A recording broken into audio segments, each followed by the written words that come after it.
Os trabalhadores da última hora. Mateus 20, 1-16.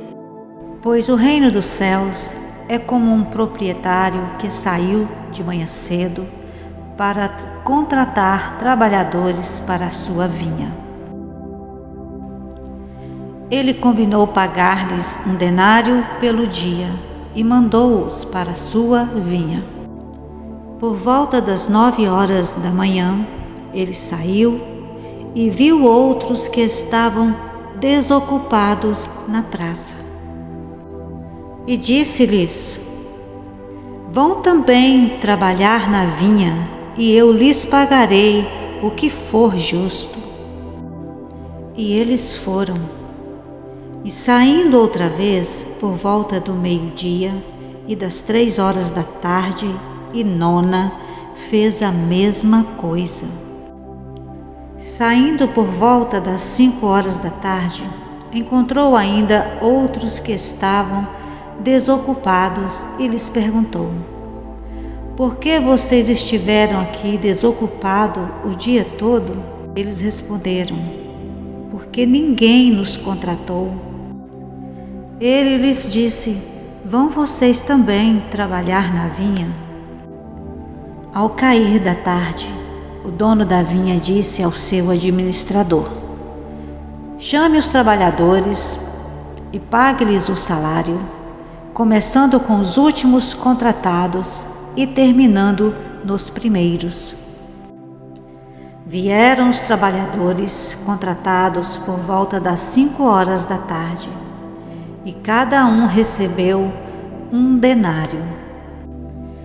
Quando vieram os que tinham sido contratados primeiro, esperavam receber mais, mas cada um deles também recebeu 1 denário. Quando o receberam, começaram a se queixar do proprietário da vinha, dizendo-lhe: Estes homens contratados por último trabalharam apenas 1 hora. E o Senhor os igualou a nós, que suportamos o peso do trabalho e o calor do dia. Mas ele respondeu a um deles: Amigo, não estou sendo injusto com você. Você não concordou em trabalhar por 1 denário? Receba o que é seu e vá. Eu quero dar ao que foi contratado por último o mesmo que lhe dei. Não tenho eu o direito de fazer o que quero com o meu dinheiro? Ou você está com inveja porque sou generoso?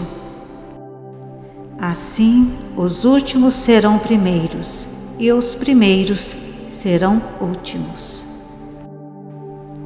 Jesus afirma que qualquer operário que aceitar o convite para o trabalho na vinha, não importa quão tarde no dia, receberá uma recompensa igual àqueles que iniciaram o labor no início do dia. Passemos a análise verso a verso da passagem, de modo que possamos melhor compreendê-la. Mateus 20, verso 1. Pois o reino dos céus é como um proprietário que saiu de manhã cedo para contratar trabalhadores para a sua vinha. Em algumas versões, notamos que o proprietário saiu de madrugada. Entende-se por volta das 6 horas da manhã, no nascer do sol, início do dia. Na versão Almeida Corrigida e Fiel, está escrito assim: Porque o reino dos céus é semelhante a um homem, pai de família, que saiu de madrugada a assalariar trabalhadores para a sua vinha. A palavra proprietário, que consta em algumas versões, traduz um termo grego que significa mestre da casa ou pai de família.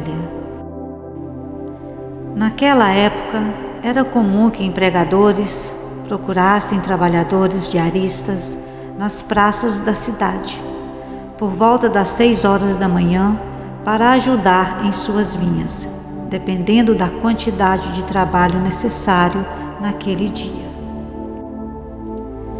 Os trabalhadores representam as pessoas chamadas ao arrependimento pela mensagem do Evangelho, que se convertem e passam a obrar em favor do reino do Senhor. O proprietário da vinha é Deus, que deseja que todos os homens se arrependam de seus pecados e sejam salvos. O pagamento prometido ao final representa a redenção da alma. A vinha é a seara onde a igreja deve trabalhar, anunciando o Evangelho no mundo, atuando na obra em favor da expansão do reino de Deus. Sabemos que a seara é grande, mas poucos são os ceifeiros. Mateus 20, verso 2. Ele combinou pagar-lhes 1 denário pelo dia e mandou-os para a sua vinha. O denário era uma pequena moeda de prata, que era a moeda de maior circulação no Império Romano. Correspondia ao salário diário de um trabalhador. Com 1 denário seria possível comprar cerca de 8 quilos de pão. Nesta parábola, a moeda representa a recompensa imerecida da salvação, com a qual somos agraciados, quando respondemos positivamente ao chamado do Evangelho. Mateus 20, versos 3. Por volta das 9 horas da manhã, ele saiu e viu outros que estavam desocupados na praça. Aqui notamos um segundo chamado, que ocorreu horas depois do primeiro chamado, realizado no primeiro versículo. Os judeus dividiam seus dias em 12 partes iguais, ou horas, começando no nascer do sol, às 6 horas da manhã e terminando no pôr do sol. Aquela era a 3ª hora do dia, a partir do nascer do sol, ou seja, 9 da manhã. Na versão Almeida Corrigida e Fiel, está dito que os trabalhadores estavam ociosos. E saindo perto da hora 3ª, viu outros que estavam ociosos na praça. Todos que não fazem parte da obra do Senhor estão sem propósito na vida, apenas aguardando o dia da morte eterna. Nós estávamos sem proveito algum, mortos em delitos e pecados, e escravos do mal. Mas Deus nos chamou. Ele veio ao nosso encontro e nos convocou para um trabalho em sua obra. Basicamente se resume em anunciar o Evangelho. E quem nos recompensará por isso é Deus. Por isso é fundamental atender ao chamado e trabalhar na vinha. Marcos 8,36. Pois que adianta o homem ganhar o mundo inteiro e perder a sua alma? Contudo, a recompensa não está baseada no fato de termos trabalhado, mas simplesmente no fato de termos sido chamados para esse trabalho. Isso deixa claro que não somos merecedores de reconhecimento algum. É evidente que a vida sem Deus não faz sentido. Acabaríamos no que diz Salomão em Eclesiastes 9:3. Esse é o mal que há em tudo o que acontece debaixo do sol. O destino de todos é o mesmo. O coração dos homens, além do mais, está cheio de maldade e de loucura durante toda a vida, e por fim eles se juntarão aos mortos. Eclesiastes 9:11. Percebi ainda outra coisa debaixo do sol. Os velozes nem sempre vencem a corrida. Os fortes nem sempre triunfam na guerra. Os sábios nem sempre têm comida. Os prudentes nem sempre são ricos. Os instruídos nem sempre têm prestígio. Pois o tempo e o acaso afetam a todos. Eclesiastes 9:12. Além do mais, ninguém sabe quando virá a sua hora. Assim como os peixes são apanhados numa rede fatal e os pássaros são pegos num laço, também os homens são enredados pelos tempos de desgraça que caem inesperadamente sobre eles. A perspectiva do cristão é diferente. Olhamos para Cristo, nosso Salvador, que disse-lhes Jesus: Eu sou a ressurreição e a vida. Aquele que crê em mim, ainda que morra, viverá. João 11:25. Sabemos que somos peregrinos nesta terra e que Deus tem preparado algo excelente e definitivo para aqueles que perseverarem até o fim. Mateus 20, verso 4. E lhes disse: Vão também trabalhar na vinha, e eu lhes pagarei o que for justo. Dessa passagem em diante, não é mencionado expressamente o pagamento de um denário, nem mesmo um valor específico, mas é mencionado um pagamento justo a critério do proprietário. O esperado, na simples interpretação humana, seria um pagamento proporcional às horas trabalhadas. Contudo, no final da parábola, vemos que todos recebem de fato um denário, independentemente do horário em que foram contratados. Isto demonstra que todos têm o mesmo direito de participarem da bondade, graça e misericórdia divina, que superam o que os homens consideram como justiça. Efésios 2, 8-10.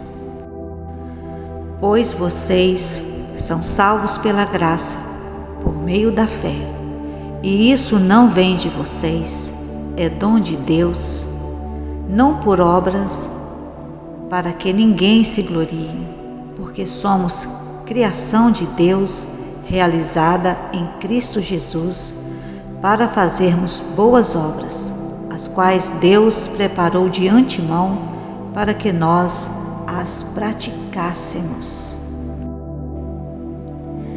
Por isso nenhuma carne será justificada diante dele pelas obras da lei, porque pela lei vem o conhecimento do pecado.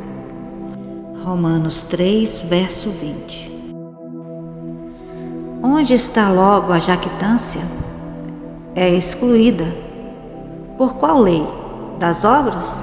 Não, mas pela lei da fé. Concluímos, pois, que o homem é justificado pela fé, sem as obras da lei. Romanos 3, 27 e 28. Nós somos salvos pela graça, pelos méritos de Cristo.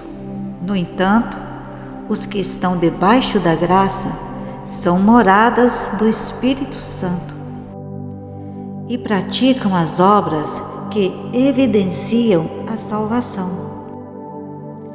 Tiago 2, 17 e 18. Assim também a fé por si só, se não for acompanhada de obras, está morta. Mas alguém dirá: você tem fé, eu tenho obras. Mostra-me a sua fé sem obras, e eu lhe mostrarei a minha fé pelas obras. Bem, voltando à parábola, Mateus 20, verso 5. E eles foram, saindo outra vez por volta do meio-dia e das 3 horas da tarde, e nona, fez a mesma coisa. O chamado continua. O empregador convidou outras pessoas a trabalharem na mesma promessa de lhes dar o quanto podiam razoavelmente esperar.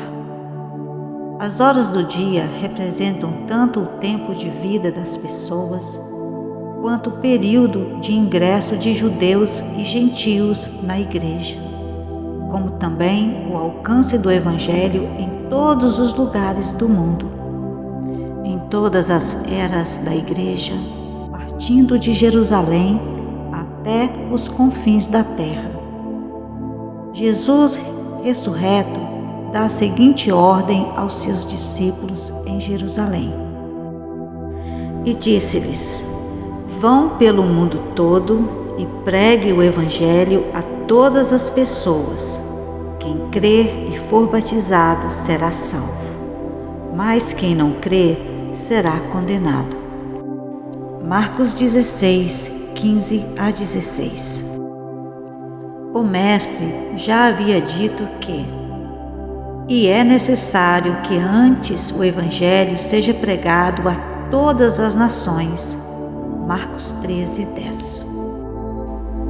Alguns povos mais distantes foram alcançados depois de outros, mas a oportunidade da salvação apresentou-se igual para todos.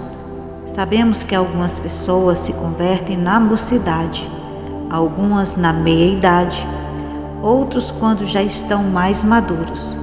Por fim, alguns se convertem com a idade mais avançada, na velhice. Alguns se convertem mais no início da vida, enquanto outros no final da vida, mesmo que ainda jovem, como aconteceu com Dimas, o ladrão da cruz, situada ao lado direito de Jesus. Não sabemos quando será o final das nossas vidas, por isso temos que aceitar o chamado sem hesitar. Existe também um entendimento que considera o primeiro chamado a pregação de João Batista no deserto, preparando o caminho do Messias, chamando o povo ao arrependimento e anunciando a proximidade do reino. O segundo chamado, às 9 horas da manhã, a pregação de Jesus e dos apóstolos, direcionadas aos judeus, as ovelhas perdidas da casa de Israel. O terceiro chamado, ao meio-dia, a pregação da plenitude do Evangelho, após a morte, ressurreição e ascensão de Jesus aos céus, a partir do dia de Pentecostes em Jerusalém, quando da descida do Espírito Santo. O quarto chamado, às 3 horas da tarde, representa a missão dos apóstolos nas várias sinagogas dos judeus, em todas as partes do mundo em que foram espalhadas, cuja história é relatada no livro de Atos dos Apóstolos. A quinta e última chamada, às 5 horas da tarde, representa a chamada geral dos gentios para a Igreja de Cristo, quando os judeus incrédulos foram finalmente rejeitados.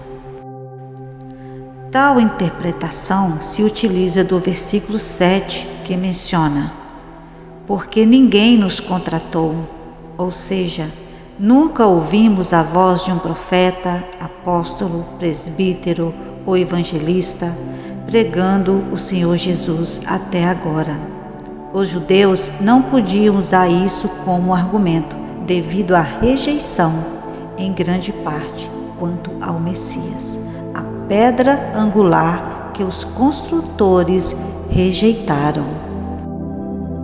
Mateus 20, versos 6 a 7. Saindo por volta das 5 horas da tarde, encontrou ainda outros que estavam desocupados e lhe perguntou: Por que vocês estiveram aqui desocupados o dia todo? Porque ninguém nos contratou, responderam eles. Ele lhes disse: Vão vocês também trabalhar na vinha. Eram 5 horas da tarde, ou 11ª hora do dia, quando havia apenas 1 hora de trabalho do dia.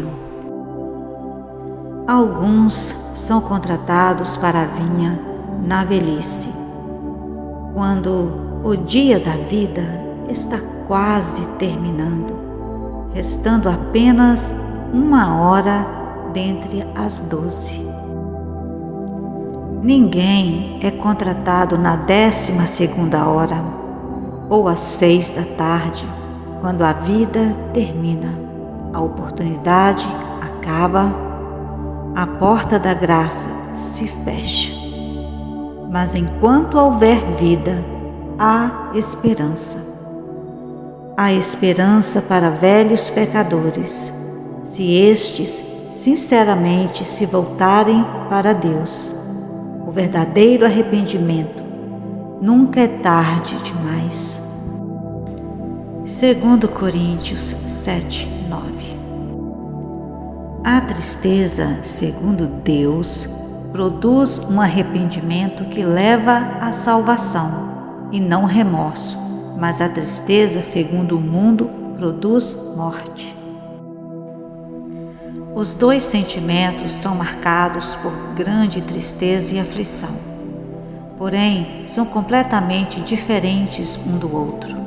Primeiro, a tristeza, segundo o mundo, ou remorso, não produz mudança verdadeira, mas o arrependimento produz.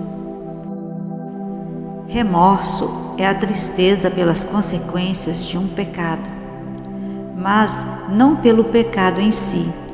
Se não houver consequências ruins para o transgressor, não haverá qualquer tristeza. Não existe tristeza pelo que o pecado é em si, mas por ele afligir o coração de Deus e profanar o nosso relacionamento com Ele. O foco da dor do remorso é todo horizontal, do mundo, e nem um pouco vertical, ou seja, não há interesse no modo como o pecado afeta o nosso relacionamento com Deus. Portanto, assim que as consequências passam, o comportamento ruim ressurge. O coração não ficou enojado com o pecado em si, então o pecado continua enraizado nele. Por outro lado, o arrependimento causa um pesar, uma tristeza, uma forte contrição pelo mal cometido. Ele vem acompanhado de dor, de choro, de transformação de coração e mente que nos aproxima de Deus. A pessoa passa por uma mudança de pensamento e de caráter. O arrependimento inclui afastar-se do pecado e voltar-se para Deus para obter o perdão. Nos capacita a deixar para trás o que aconteceu. Ele é motivado pelo amor e reverente temor a Deus e pelo sincero desejo de obedecer aos seus mandamentos, pelo desejo de abandonar os maus caminhos e andar nos passos de Jesus. Não há perdão para o remorso, pois no remorso não há atitude em relação ao pecado. Não há abandono do pecado. Não se vê mudança de vida. Não se vê renúncia, autonegação. Não há mudança de atitude. No arrependimento existe a ação, existe a atitude e o esforço de abandono do pecado, a repulsa pelo pecado em si e a devida correção da rota. O arrependimento pode ocorrer até às 5 horas da tarde, mas não às 6. ou seja, enquanto ainda temos o sopro da vida. Jamais podemos esperar o arrependimento, pois ele pode não vir. Nosso coração pode acabar endurecendo, fazendo com que o Criador nos entregue para uma disposição mental reprovável. Além disso, não sabemos se estaremos vivos amanhã. Agora é tempo aceitável. Por fim, podemos dizer que os gentios chegaram à 11ª hora, mas foi porque o Evangelho ainda não havia sido pregado a eles. Mateus 28.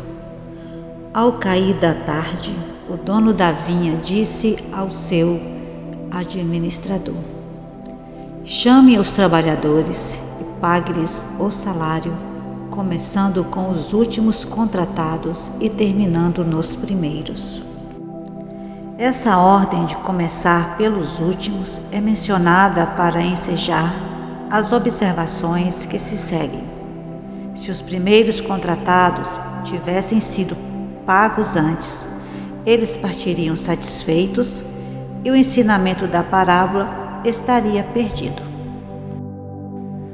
Ao cair da tarde, era a 12ª hora do dia, início da noite, mas nenhum trabalho poderia ser feito.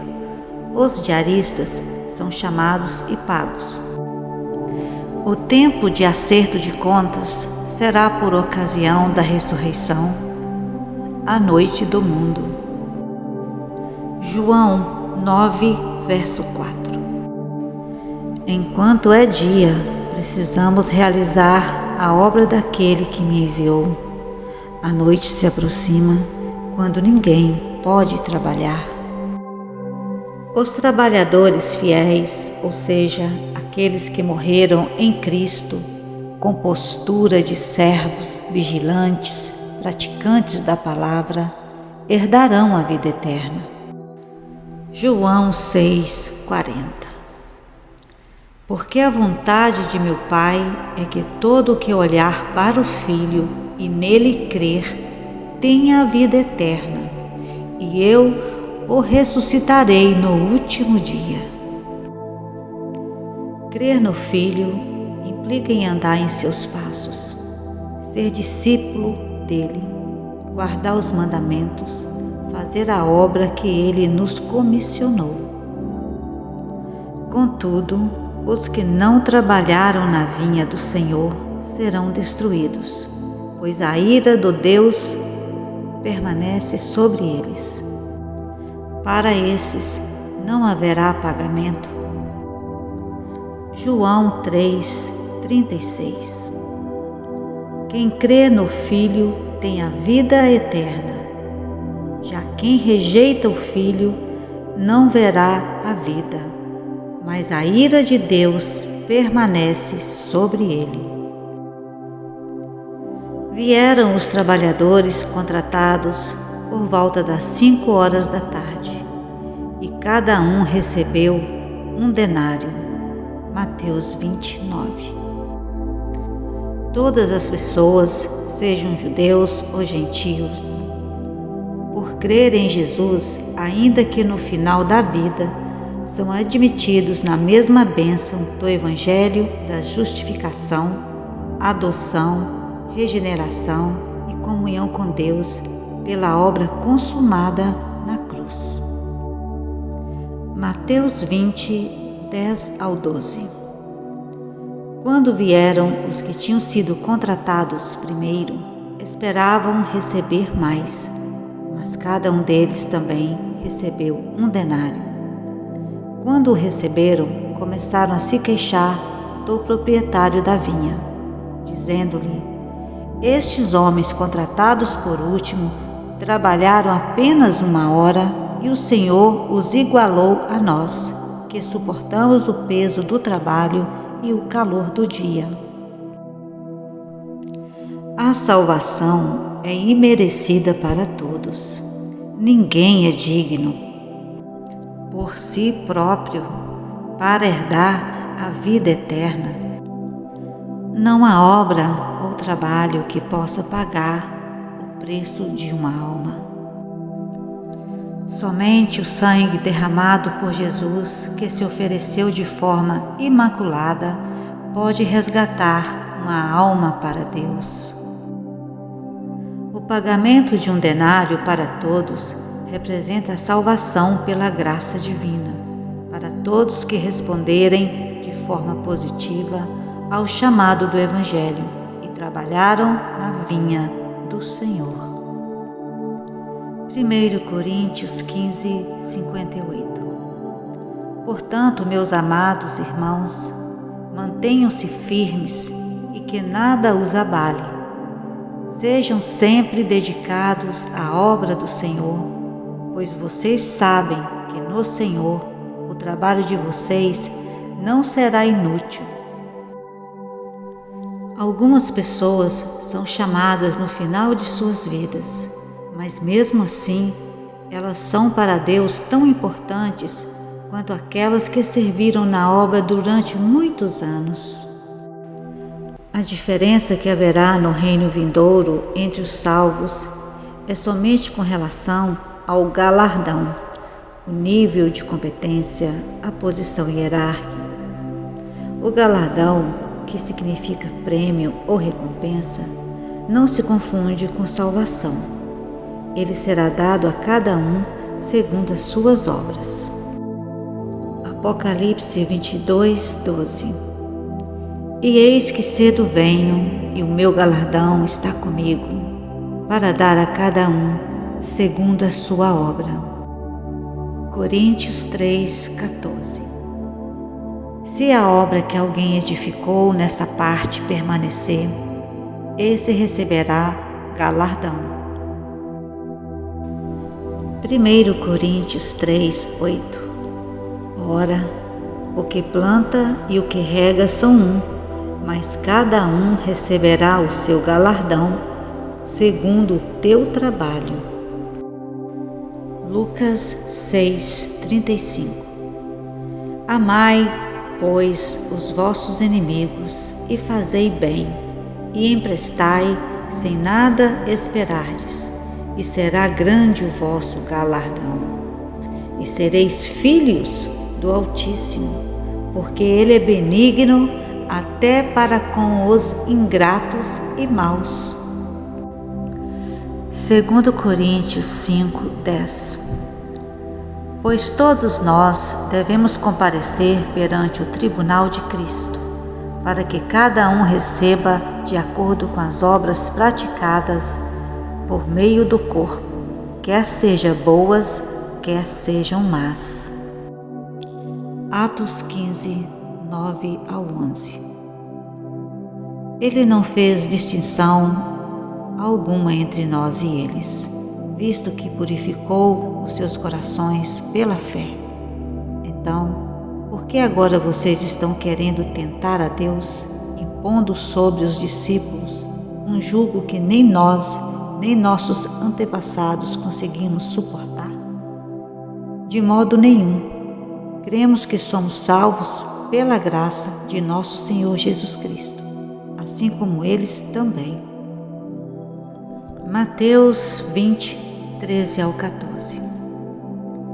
Mas ele respondeu a um deles: Amigo, não estou sendo injusto com você. Você não concordou em trabalhar por um denário? Receba o que é seu e vá. Eu quero dar ao que foi contratado por último o mesmo que lhe dei. Mesmo quando sabemos que a salvação é pela graça, ainda pensamos que merecemos mais do que os outros. Quando a passagem diz: Amigo, não estou sendo injusto com você, significa que a promessa foi integralmente cumprida, o pacto foi respeitado, a aliança foi confirmada. Se o Senhor da vinha optar por pagar menos ou a mesma coisa aos trabalhadores contratados posteriormente, isso em nada afeta o contrato realizado com os primeiros. Tendo o trabalhador recebido aquilo que concordou em receber, não existe motivo para reclamação. Deus é fiel à sua palavra, embora nada deva a qualquer pessoa. Pelo contrário, todos os salvos estão debaixo da graça de Deus, que enviou seu Filho unigênito para quitar a dívida que era contra nós. Mateus 20:15. Não tenho o direito de fazer o que quero com meu dinheiro? Ou você está com inveja porque sou generoso? Porventura não me é lícito fazer o que quero do que é meu? Ou são maus os teus olhos porque eu sou bom? Não me é lícito fazer o que quero do que é meu? A Deus pertence o perdão, a graça e a misericórdia. Daniel 9:9. Ao Senhor, nosso Deus, pertencem a misericórdia e o perdão, pois nos rebelamos contra Ele. Efésios 2:4-5. Todavia Deus, que é rico em misericórdia, pelo grande amor com que nos amou, deu-nos vida juntamente com Cristo, quando ainda estávamos mortos em transgressões. Pela graça vocês são salvos. Devemos renunciar à nossa tendência de invejar os outros e criticar os caminhos de Deus. Mateus 20:16. Assim, os últimos serão primeiros e os primeiros serão últimos.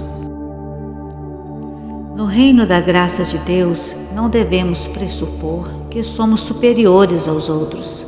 Os caminhos da graça divina não se submetem às expectativas humanas. Olha só o que Jesus diz em Mateus 20:26-27.